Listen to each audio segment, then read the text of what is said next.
Salam değerli izləyicilər, qaynatasına, qaynanasına baxan, onlara qulluq göstərən və həmçinin də özünün xəstə uşağına, məhdudiyyəti olan övladına baxan şəxslərin nəzərinə bir vacib məlumatı çatdıran videonu paylaşa bilərsiniz. Buradakı üstəgəl işarəsinə vurun ki, növbəti vacib məlumatları əldə eləyəsiniz. Əmək və Əhalinin Sosial Müdafiəsi Nazirliyinin Sosial Sığorta və Pensiya Siyasəti şöbəsinin müdiri Elnur Abbasov bildirib ki, fərz edin ki, qadın 30 yaşında ailə qurub birinci uşağı fiziki qüsurlu dünyaya gəldi və anadan gəlmə birinci qrup əlil oldu. Amma bu xanım evlənən vaxt işləyirdi.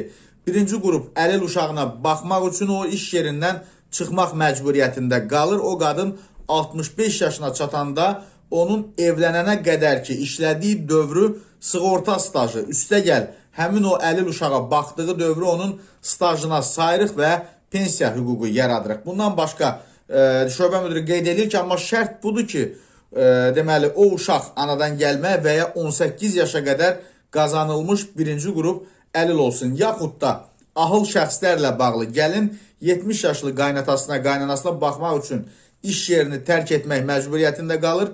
Onun da 70 yaşdan yuxarı ahıla baxdığı bütün illəri sığorta stajına sayılır. Və şöbə müdiri qeyd edir ki, bugün belədir, sabah da belə olacaq. Sadəcə biz Maliyyə Nazirliyi ilə onu razılaşmışıq ki, həmin uşaq və ya ahıla baxılması dövrlərini dövlət onu güzəşt edir deyə bunu dövlət ödəyir. Və şöbə müdiri fikrini tamam.